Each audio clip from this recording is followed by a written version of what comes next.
오늘 우리에게 주시는 하나님 아버지의 말씀은 고린도후서 11장 30절에서 33절 말씀입니다. 고린도후서 11장 30절에서 33절까지 제가 봉독해 드리겠습니다. 꼭 자랑을 해야 한다고 하면 나는 내 약점들을 자랑하겠습니다. 영원히 찬양을 받으실 주 예수 아버지 하나님께서 내 말이 거짓말이 아님을 아십니다. 다마스쿠스에서는 아레다 왕의 총리가 나를 잡으려고 다마스쿠스 성을 지키고 있었으나 교우들이 나를 광주리에 담아 성벽의 창문으로 내려주어서 나는 그 손에서 벗어났습니다. 아멘. 오늘 이 새벽에 또 이 자리에 함께한 여러분들을 주님의 이름으로 환영하고 축복합니다. 우리가 살아가면서 누구나 감추고 싶은 이야기 하나쯤은 있습니다. 보통 우리는 남들에게 어떤 성공한 이야기, 또 나의 능력들, 또 내가 이룬 성취들, 뭐 이런 것들을 말하고 싶지, 뭐 내가 한 실수나 뭐 연약한 부끄러웠던 순간들을 드러내고 싶은 사람은 거의 없을 겁니다. 특히 지도자 위치에 있는 사람들이라면 누군가에게 이 존경을 받고 이렇기를 원하지, 그런 사람일수록 철저하게 자기 약점을 숨기잖아요. 그러니까 그런 잘못을 했더라도 기억이 안 납니다. 나는 그런 일이 없습니다. 일단은 발뺌하고 보는 것이 세상의 모습이에요. 또 그걸 우리가 이제 처세술이라 이렇게 얘기를 하는데, 그런데 오늘 우리가 본문에 읽은 사도 바울은 세상의 상식과는 정반대의 그 일을 행합니다. 당시에 지금 이 11장 전체 계속해서 그 말씀을 드리는 거예요. 고린도 교회 안에 들어온 그 거짓 교사, 또 거짓 사도들, 이런 사람들이 바울을 깎아내리면서 자기들은 이런 대단하다, 우린 추천장도 있고 또 우리는 출처도 분명하고 쭉 하면서 자기들 얘기하면서 근데 바울은 그렇지 못하다는 것이죠.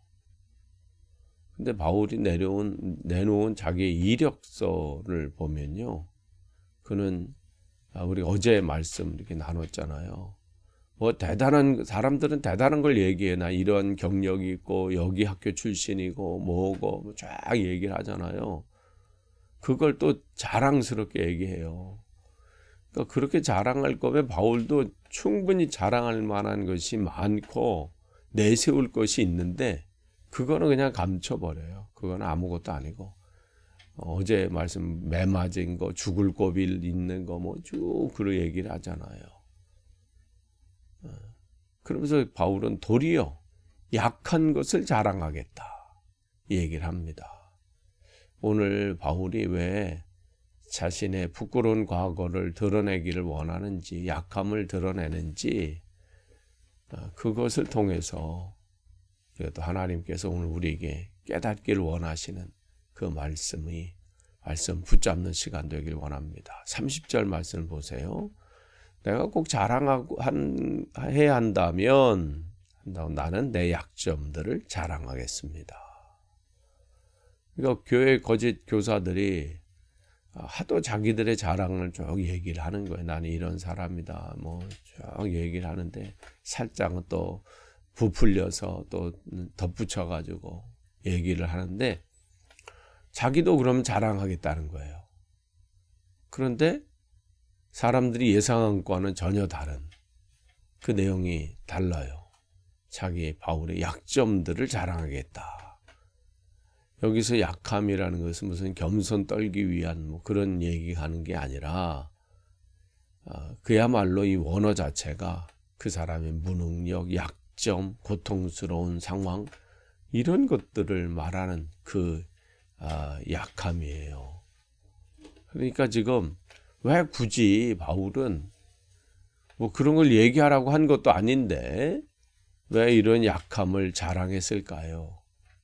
바울은 알았던 것이죠.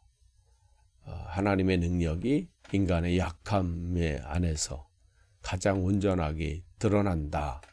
이걸 알았기 때문입니다. 그러니까 바울은 그 얘기를 하려고 지금 자기 약함을 얘기하는 거예요. 사람들은 자기가 대단해서 내가 이러한 능력이 있어서 또 이러한 세상 말로 운이 좋아서 이렇게 잘 되고 성공했다고 생각을 하고 그걸 자랑합니다. 그런데 우리가 그리스도인은 어떻게 해야 돼요? 우리가 약함을 알 때, 내가 약하다는 것을 깨달을 때 그때 일하시는 그 하나님을 우리는 알고 있죠. 그러니까 고백할 수밖에 없는 거예요. 내가 약한데, 내가 정말 부족한데 오직 일하시는 분은 하나님이십니다. 그래서 바울이 고백하는 거예요. 약할 때 강함 되시네. 31절에 바울은 하나님을 증인으로 세우면서 맹세하죠. 하나님께서 내 말이 거짓말이 아님을 아십니다. 그러니까 지금 내가 뭐 이렇게 드러내고 뭐 했던 것이 하나님을 드러내기 위함임을 말하는 거예요. 그러니까 바울에게 있어서 자랑거리는 자신이 얼마나 위대한가, 내가 얼마나 대단한 사람인가, 그걸 좀 알아달라. 이게 아닙니다. 나같이 형편없고 약하고 약하디 약한 나를 통해서 일하시는 하나님께서 얼마나 위대하게 일하셨는지 그걸 드러내길 원하시는 거예요. 그리고 바울에겐 그게 자기의 자랑거리입니다. 그러니까 그 얘기를 지금 하고 있어요. 바울의 약점을 증명하기 위해서 32절하고 33절 보시면 33절 보세요. 교우들이 나를 광주리에 담아 성벽의 창문으로 내려주어서 나는 그 손에서 벗어났습니다. 한번 상상해 보세요. 뭐 생선이나 또 음식이나 이걸 담아 오르내리는 그 광주리인데, 이 바울이 이제 예수님을 만나기 전에 다메섹으로 예수 믿는 사람들을 잡으러 올라갈 때 그의 바울의 모습, 그때 사울이었죠. 아직 이름이 바뀌어지기 전이니까 사울의 모습은 정말 위풍당당했습니다. 세상적인 이력서를 낼도 대단한 사람이었고요. 그리고 예수 믿는 사람을 내가 누가 시킨지도 않았는데 앞장서서 그 일을 하면서 그야말로 나를 따르라 그거고 자기만큼 대단한 사람이 없다고 했던 사람이에요. 그는 엘리트 중에 엘리트였고요. 그 당시 사람들이 보러할 만한 로마 시민권을 가진 사람이었고요. 하나님 말씀에 의해서 무장되고 말씀을 아는 그거에 대한 바리새인 중에 바리새인이었어요. 그런데 지금 모습은 어떻게 해요? 도망가는 모습이에요. 성문으로 당당하게 나가지도 못하고 창문을 통해서 지금 몰래 도망치는 그러한 모습이 지금 바울의 모습이죠. 그 당시 로마 시대에서 가장 영예로운 상 중에 하나는 코로나 무랄리스라는 상인데 적의 성벽을 누가 가장 먼저 점령하는 군인, 그에게 주는 상이에요. 근데 지금 바울은 어떻게 해요? 올라가는 게 아니라 거기서 지금 몰래 내려오는 모습이죠. 다마스쿠스에서 자기가 그렇게 될 줄 생각이나 했겠어요? 예수님을 믿는 자가 아니었다면 그는 이러한 그 당시 사람들이 생각할 때 그 광주리에서 담아서 몰래 지금 빠져나오는 것은 어떻게 저런 모습을 하고 있냐, 손가락질을 받을 만한 일이기도 합니다. 그냥 자존심이 무너지는 순간이에요. 그런데 바울에게는 자기 자존심이 중요하지 않아요. 이미 무너졌어요. 예수님을 만나면서 자기의 고집, 자존심, 자기의 모든 것은 무너졌고 자기가 예수님을 위해서 복음을 전하는데 이렇게 쓰임받고 있는 자체가 그냥 자랑거리가 되는 거예요. 그러니까 지금 복음을 전하다가 위기를 당해서 지금 성벽에서 그야말로 물건 취급한 것처럼 이렇게 포장해가지고 내리다를 때 그게 뭐 자기의 수치거리나 약점이나 또 창피한 일이 아닌 거예요. 자랑거리가 되는 것이죠. 그러니까 자기에게 복음을 전하다가 생기는 어떠한 세상 말로 흑역사라고 하죠. 그런 것조차도 자랑거리가 되는 거예요. 왜냐하면 오직 예수 그리스도의 은혜만 붙든 것, 그게 그의 삶에서 가장 위대한 것이고 가장 좋은 것임을 알기 때문에 그래요. 여러분은 지금 무엇을 자랑하면서 사시나요?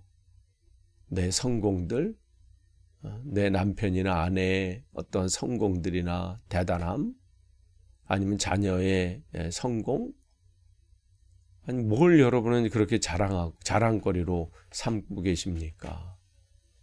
아니면 혹시 여러분의 질병이나 약함, 부족함, 어떤 약점들을 또 하나님 앞에 또 숨기고 계신 것은 없습니까?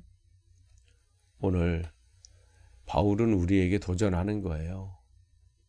우리가 가지고 있는 그 약함, 연약함, 그 연약함이 오히려 하나님의 능력이 머무르는 자리다. 이 말씀을 바울을 통해서 주님께서 우리에게 하시는 거예요. 혹시 여러분 가운데 인생의 광주리를 타고 계시는 분이 계실지도 모르겠어요. 사업의 실패라는 광주리, 질병이라는 광주리, 관계의 깨어짐이라고 하는 광주리에 갇혀 캄캄한 성벽을 내려가듯이 두려움 속에 계신 분이 계실지 모르겠습니다. 왜 하나님은 나를 이렇게 비참하게 만드시나? 왜 나를 이렇게까지 낮추시나? 그렇게 항변하고 싶은 마음이 계실지도 모르겠습니다.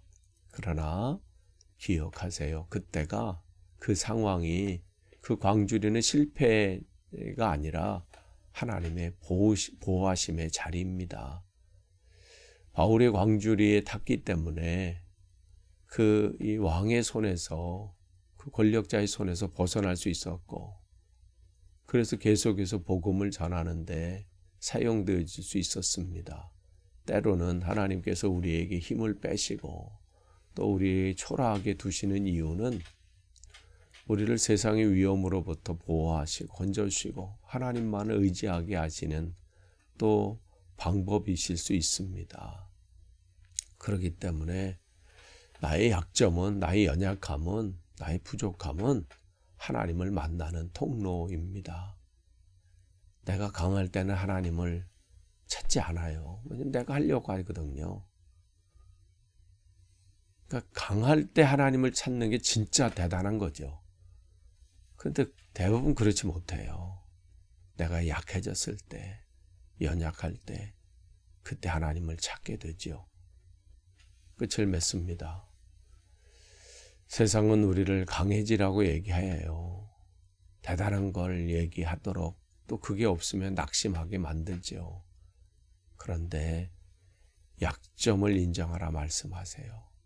그 약점은 우리 주님의 능력이 머무르시는 계기가 되고 그 때이기 때문에 그렇습니다. 여러분에게 혹 약점들, 연약한 모습들 때문에 힘들어 하십니까? 주님 앞에 그것을 알리세요. 그리고 여러분 스스로를 하나님 앞에, 주님, 내가 이렇습니다. 이런 약점이 있고 연약하고 부족하고 정말 내 인생이 왜 이런지 모르겠습니다. 그걸 하나님 앞에 올려드리세요. 우리가 약할 때 우리는 그때 강해집니다. 우리가 뭘 대단해서가 아니라 하나님께서 비로소 우리 통해서 일하시기 때문입니다. 오늘도 그 은혜를 맛보시는 하루 되시기를 축복합니다. 기도하겠습니다. 주님 감사합니다. 약할 때 강함 되시는 주님을 의지합니다. 때로는 우리가 연약해지고 약점 때문에 또 부족한 모습 때문에 낙심될 때도 있습니다.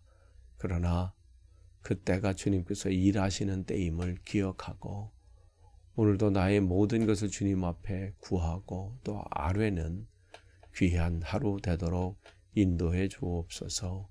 예수님의 이름으로 기도합니다. 아멘.